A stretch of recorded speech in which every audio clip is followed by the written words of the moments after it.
young women and gender young people of color who have been system impacted, experience chronic adversity, and are really, really invisible in mainstream polling data and really in talking about any kind of social change and social justice. They really sit on the margins. At Justice and Joy, we believe that authentic intergenerational activism is the key to maintaining, regaining, and maintaining social, economic, and political justice across generations. You can read this. I'm not going to read it word for word. I will say that the birth of this from us really came from my realization when the Dobbs decision came down, and having been 16 when Roe versus Wade passed, sitting and thinking for a long time, where did we drop the ball? What happened? And really feeling like we hadn't passed from generation to generation the priority of ensuring that we didn't lose our values. We had won them, now we lost them. We need to get them back, and really turning towards young folks to help lead the way. I'm having issues with my advancing, so be patient. I seem to be stuck. Why does this always happen? Hold on, folks. There we go. So I've done a couple interviews on this Fixing Democracy initiative, and folks have asked, well, what are the numbers? What are we really talking about? It's very complicated. It's hard to get there, frankly, because we don't count this population of young folks in a way that is easily extractable from census data or anything else. And I would say we count what counts to us. And because they are so invisible and marginalized, we don't count. So we grabbed the data that we could, and we're going to continue to work on this. But here's one starting figure to get us going. If you look by race and sex and population estimates in 2020 of folks 16 to 24, we end up with about 70 million. And if you figure a certain percentage, that is this population that we're talking about here today. So we're not talking about a couple 100,000. We're not talking about thousands. We're talking about millions of young folks.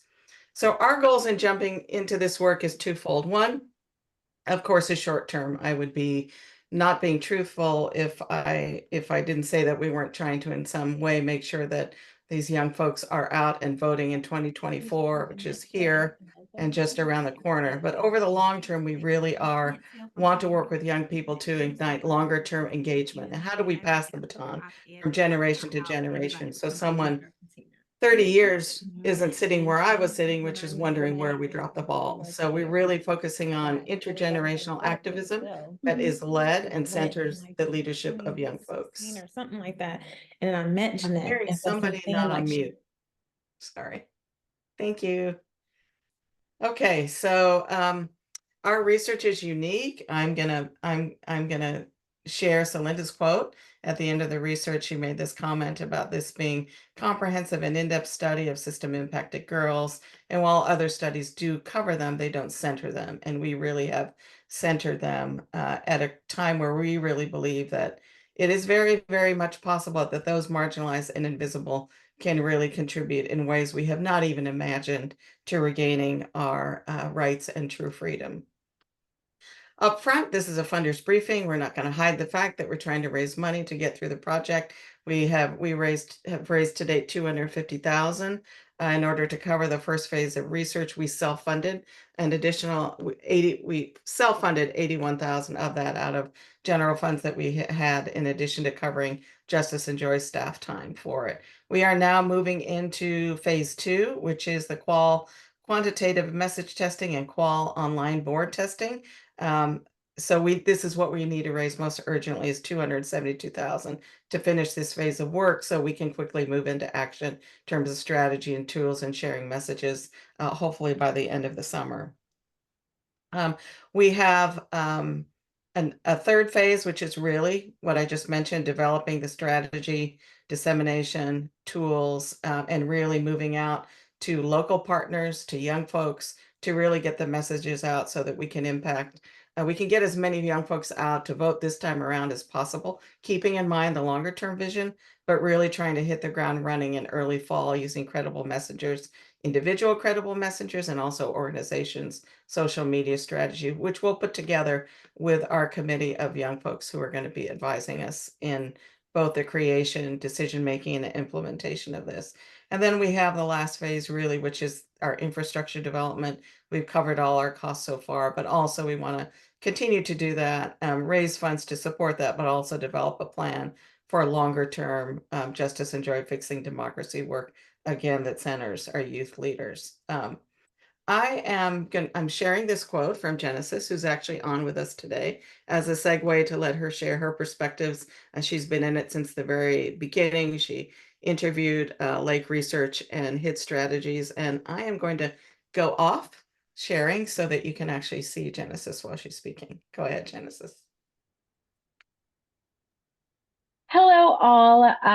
Yeah, I got a brief introduction, but just to share a little bit more about me, it was so funny when I was thinking about a title to put in the chat. I was like, does youth advocate really summarize what I am? And I realized a little bit not, but it is the best summative idea that I could come up with.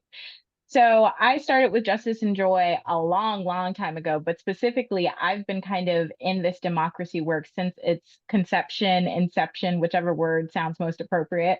Um, and in doing so, they brought me on because Justice and Joy is really all about this authentic partnership, which is kind of the biggest point about intergenerational policy that I think lacks nowadays is that authenticity. A lot of people are there to listen, but not a lot want to be, want to actually hear. And in that way, Justice and Joy is very unique. And what makes this research so powerful, I feel like every day I kind of fall more and more in love with it. And I know that sounds kind of like an advertisement because we're here in front of all these funders, but it is true. Each time I look at this and I look at, its purpose, I really do, a little piece of my heart goes out to it because this is a problem. This gap that has been created between us, as far as one generation to another, as far as the change makers and those who want change, is scary, especially to my generation. And if you're not scared, then you're already not listening to us. We are terrified to this current scope of democracy and how much we feel that we are being neglected. And in this increasing time period, it's important to acknowledge these diversities that continue to be created. Today's America is not the America of 10 years ago, is not the America of 20 years ago. So we cannot continue to do research as if it is. We need to make sure that we're acknowledging these diversities, acknowledging these new perspectives, acknowledging these new identities as they come and as they are, being accepted by society. Because there are so many out there who are finally feeling free enough, but are also feeling completely terrified.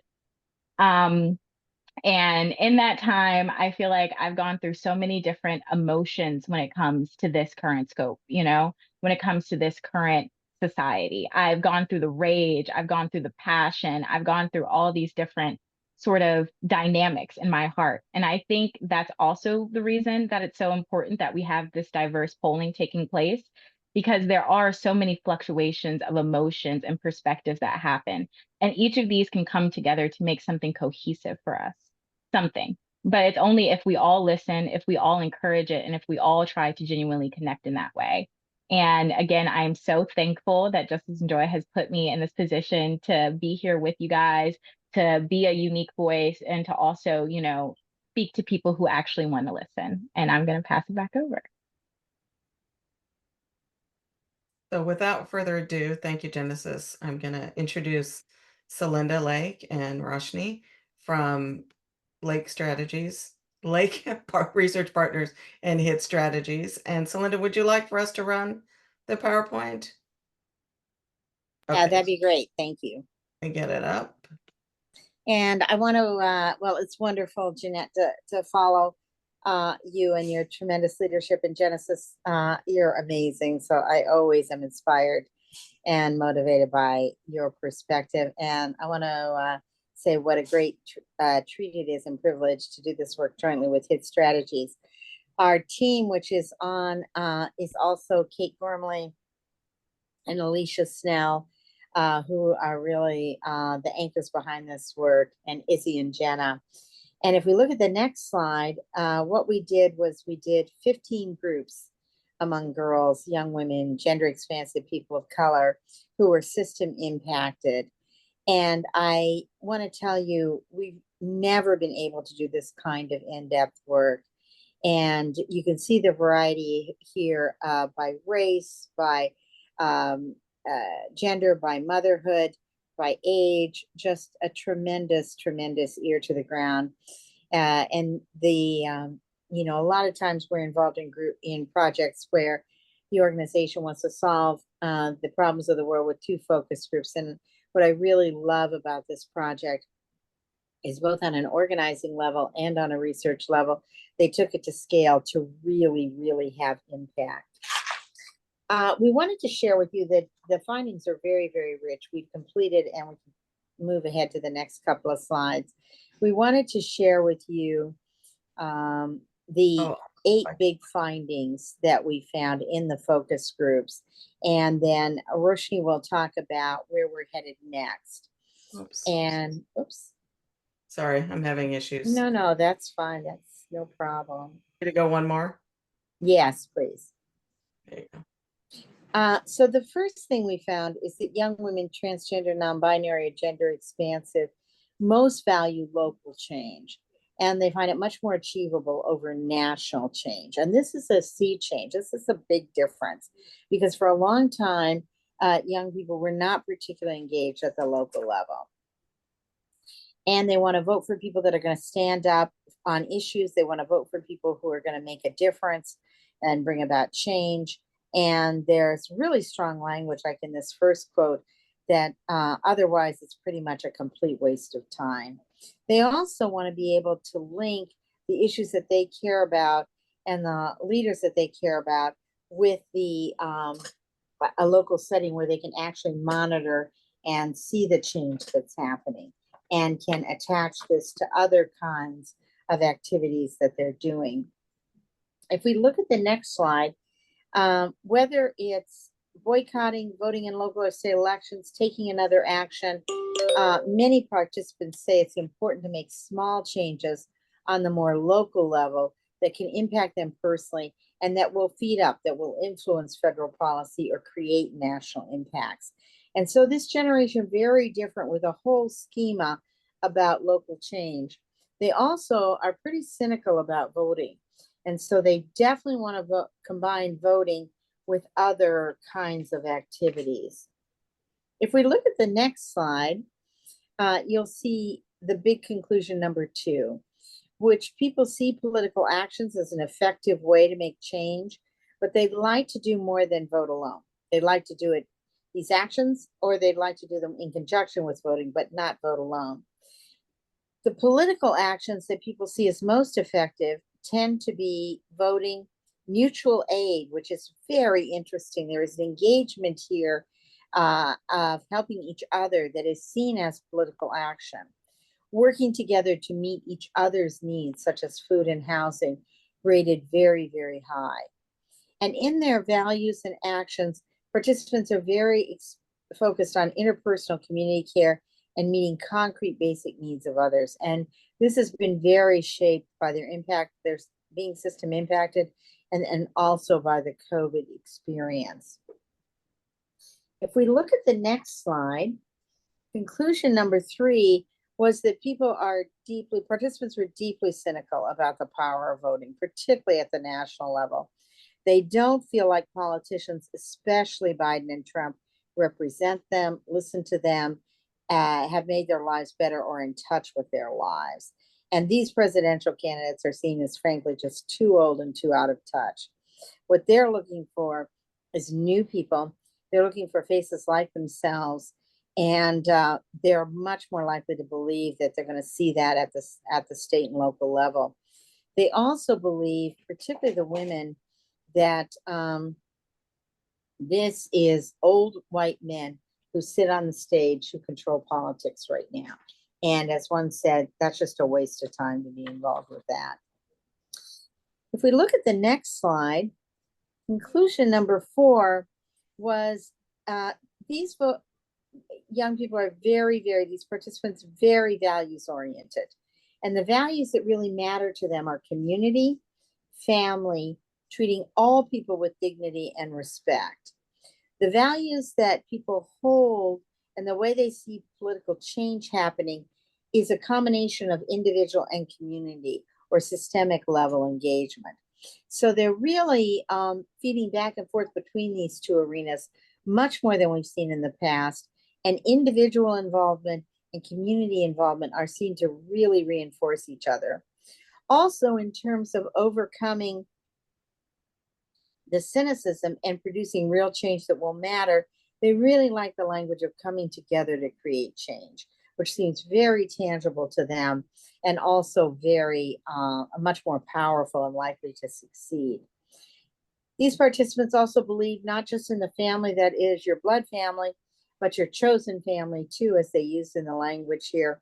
And they are very worried. The youngest people in our system right now, extremely worried about the young people behind them and younger siblings. They're much more engaged and worried about them than previous generations have been. If we look at the next slide, despite the cynicism, you can see that people think it's important to come together as a group and that working together can create real change. It really helps to overcome cynicism. It makes you stronger as a group. Workers have fought for workers' rights. We're so busy fighting each other, it's hard to realize where we have common ground. Every single one of us of those needs to happen, every single one, no matter how big or how small.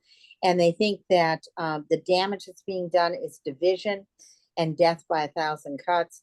And they believe that their actions, it's a political action already to come together and far more likely to be successful to create real change.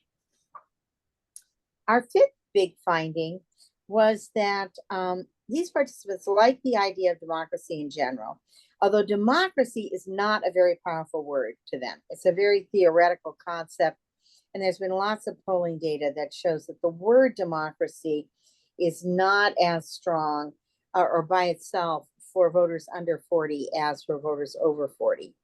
People also think that democracy isn't working in practice, especially on the national level. And we often talk about the system needs reform. The system isn't working. And Kate Gormley on the team identified this, which I think is a very smart concept, that many of these younger participants and young women and non-binary people felt that no, the system's working exactly the way it was designed for exactly the people it was designed to serve and by and designed by. And they want to change in the system where votes count, where people count, where voices count, where you have freedom and where you have power. And this is a word cloud of the size of the word being the bigger the mention in their description of democracy. And you can see the kinds of words they're using.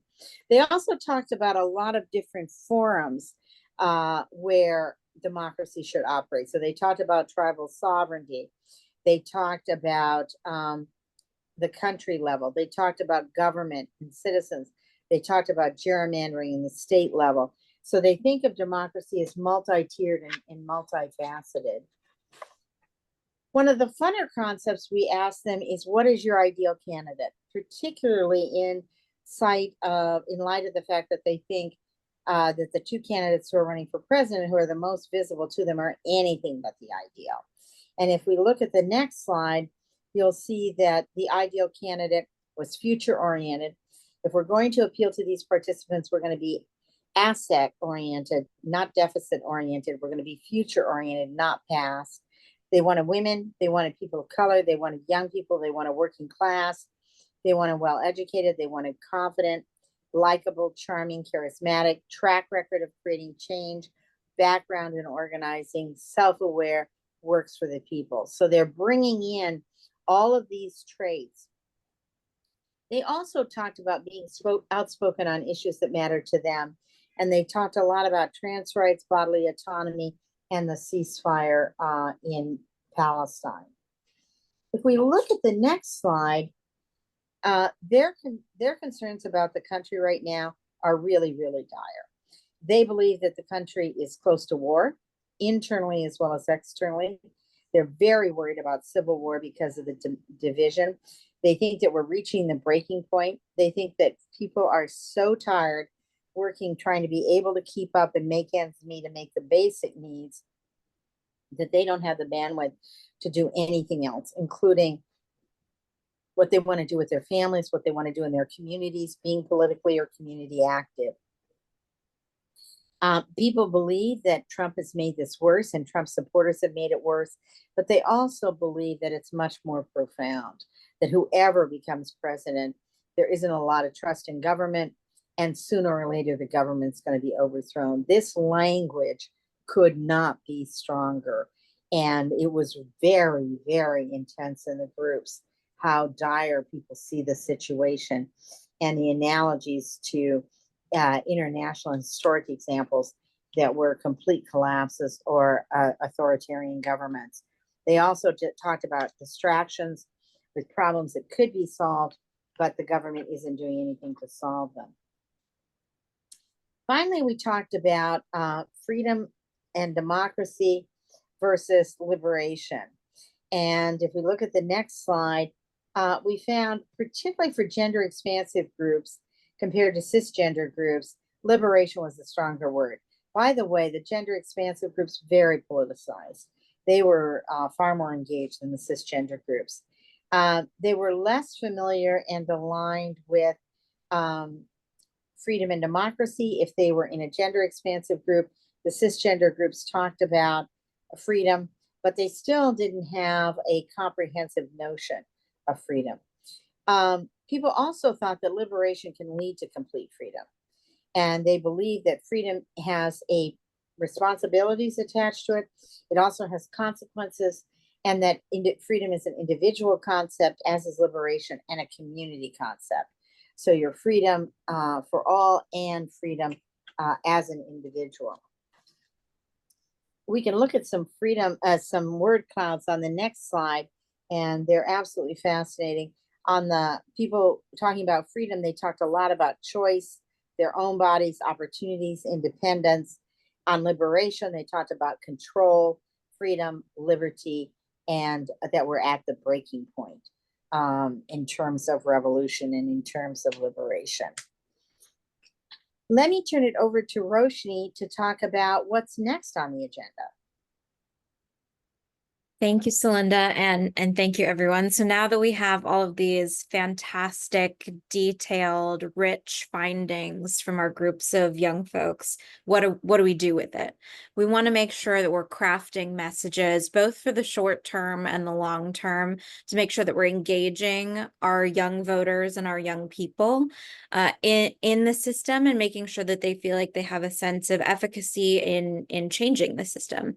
So we're going to take all of those rich findings from the focus groups, and we're going to move first into a quantitative messaging survey, where we kind of try a bunch of different frameworks to see what types of messages work best with which groups of people, and come together with some strong messages that we can use, as Jeanette was saying, in the short term for the upcoming election, but also in the long term to kind of build this movement and ensure that the next generation has the messaging and tools that they need.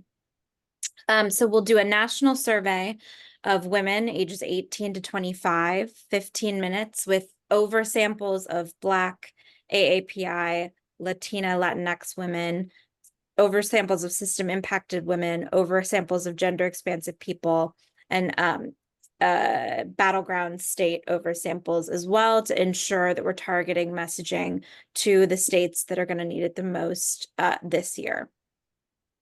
And then next slide. So we'll take all of the messages that we test in this survey, and we'll take a few weeks to turn some of the most compelling messages for each of our groups into content. So this could be static content, this could be videos, this could be social media posts. We haven't quite decided yet. We're going to kind of let the data speak to us here on what kind of content we're going to create. But we'll create some content for people to react to, and then move into our third phase, which is going to be an online qualitative board. This is similar in format to kind of like a Facebook message board. We'll post some content, we'll have folks react to it, tell us what they like about it, tell us what they don't like about it. We'll ask them to interact with the content as well. Would you share this with your friends? if you were sharing this, retweeting this, reposting this, what would you write under it, or what would you say in a comment about this piece of content, just to see how people are interacting with it and whether the messaging is actually spurring the action that we want it to. And so in this case, for our qualitative boards, I think we're actually thinking about doing some national qualitative boards, potentially with oversamples. But we will also, I think, perhaps let the survey determine exactly where we want to focus in on our target audiences post-survey. So those are now that we have all of these rich focus group findings, those are the plans to turn all of that into actionable messaging moving forward for the rest of the summer. And I think I'm turning it back to Jeanette. Okay, great. Thank you. Let me stop sharing here real quick. Thank you both for that. I hope if you've had questions, that you've been putting them into the chat. I'm going to offer Genesis an opportunity to comment, then I'll make a couple comments, and then we'll move right into questions if folks have questions. Genesis? Can't hear you.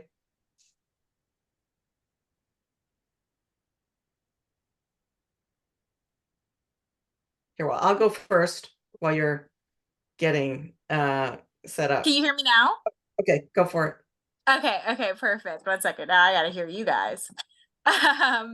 So I just, once again, just to highlight some of the findings, that idea of freedom versus liberation is literally one of my favorite questions in this entire world, because the dynamic of the two could not be more different for some, but could also not be more similar for others, you know?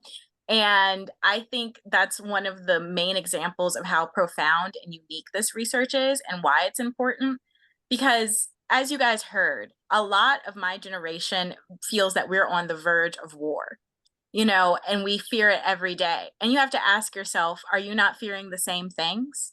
You know, we're looking at today's society and we're thinking this is on the verge of a collapse because of the pure lack of care.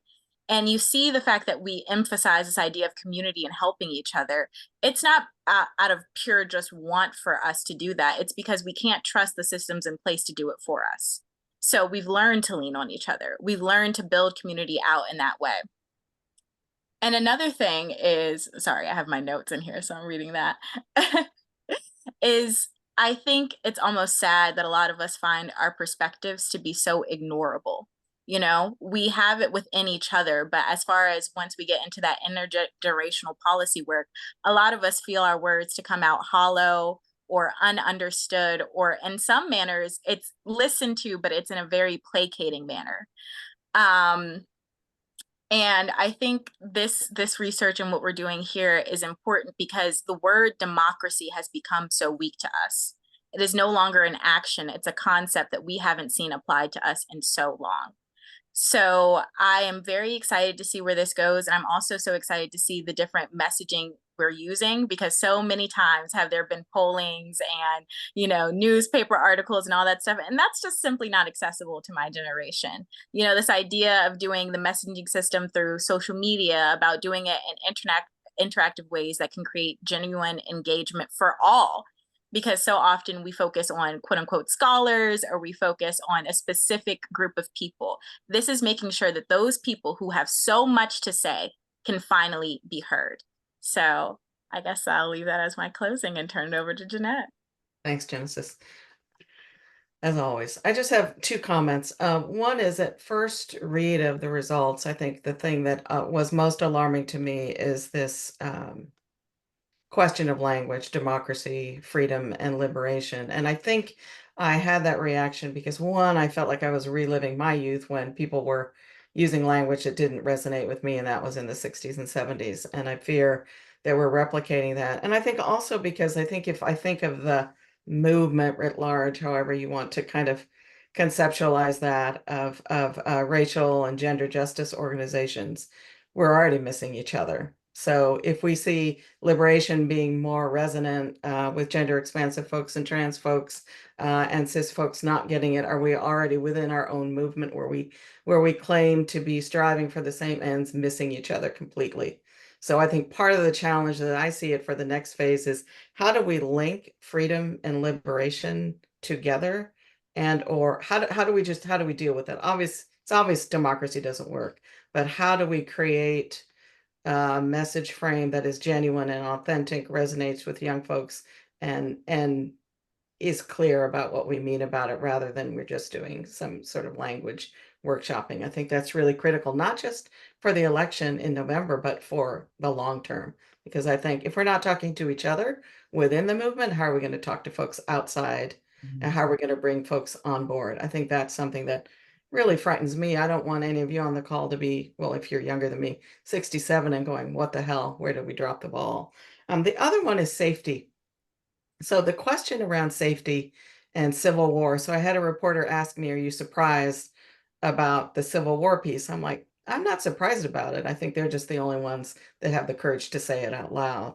But I do see a progression. We did a large set of national focus groups towards the end of COVID. And we really heard this theme again of safety, safety, safety. Then it was more focused on community level violence, state sanctioned violence.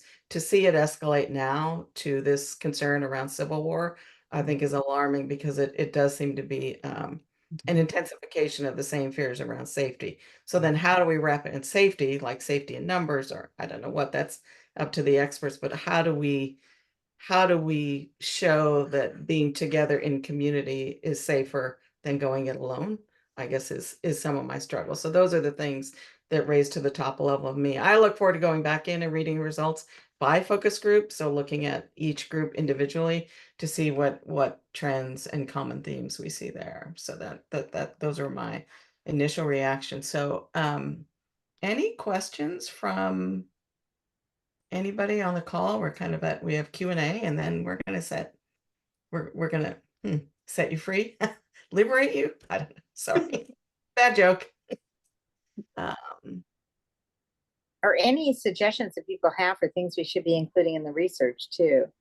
We're very eager and open to have that interaction. And we will send out the deck to everybody. I know people are starting to roll off, so we will send you the deck as soon as we get done. Dominique? Hi, this question is for Celinda and Roshni. I know that this audience uniquely focuses on system impacted young people, and I can only imagine how many hundreds and maybe thousands of focus groups y'all have done. I'd be curious to hear some of your insights about like what are some of the unique views you see with this audience compared to maybe some of the other women and gender justice kind of organizations in the space. I can start, and Roisin, jump in. I think one, the whole liberation freedom, that hasn't been that explored. We've done some work on reparations and repair, but you don't see that distinction being made. You don't see the facility with it. So that was quite different. The ideal candidate was really, really interesting and different than what we would see with other, even younger participants. The notion, this linkage, which I'm still trying to get my head completely around, although Genesis spoke very, compellingly about it, but this linkage between individual and community and helping other individuals as a political action, but in need, but also, you have to have the whole community, this interweaving of this and this notion of individual help and mutual aid as a political action. And of course, it's very, very accessible to the system impacted women and non-binary people, that people would need help, that there are situations every day of where you see someone who needs mutual aid. So that's very different. And I think something to explore even more in the other phases of the research. And Roisin, I'll turn it to you. And I don't know if Kate is on our call, but if she is, she may have some insights too. But Roisin? No, I would just build off of what you were saying about the mutual aid piece. Typically, when we talk to system impacted folks, I find that we actually we actually speak to people most effectively through a more individual lens. And it seems like these young women and gender expansive people of color who have been system impacted are, to Celinda's point, much more focused in the community and much more focused on pulling out mutual aid and how we can help each other. And so I think that that is a really interesting reframing that is happening in the younger generation. And I'm very excited to test some of that in the messaging phase as well. I was wondering if there is this theme that, like, when I work at NYU, I'm constantly talking to younger people, and there's this anger at older generations, right? You screwed up the world. Now we're supposed to fix it. Thanks. And also you're telling us to engage in the system and have our voices be registered in the system, but the system is messed up, rigged, et cetera, et cetera. How have those themes come up? Right, because I'm also hearing a lot of people, younger people say, I'm not even going to bother. I'm not bothering with the election. I'm not bothering. It's all a mess, and I'd rather work to blow it up than to be part of it. I think some of the differences are, first of all, these groups want to change. And they didn't talk about blowing up so much, but they definitely talked about it being a waste. Mhm. I mean, one of the things about system impacted youth is they want change. They literally believe that survival is on the line if we don't get change. They Mhm. think we're at the precipice. So I would say in some ways they don't have the luxury or the privilege of saying, let's just blow it up, because their lives have been blown up. I mean, these are people who know real harm, real consequences, and the real consequences of change or not. They certainly share with your, and again, this was Kate's insight, they certainly share with the young people that you're talking to this sense of that this system is, it's not a question of fixing this system. It's changing this system at a fundamental structural level, because this system is working the way it's been designed for the people it's been designed for and by. And they talk about the old white men system and things like that. So they would share that. He had some anger, but not as much as cynicism, resignation, but also engagement, because again, change is very personal and very fundamental, and this intersection that they have among mutual aid and individual level help versus this community change, and that the things start at community level. It would be completely unsuccessful to go and say, let's go vote in the national presidential election, and this candidate's really on your side. That would be laughable. I mean, they would share that with the students that you're talking to. Right. So again, the focus should be much more combining political actions, talking about mutual aid, individual and community, talking about younger candidates who look more like them that are running at state and local level.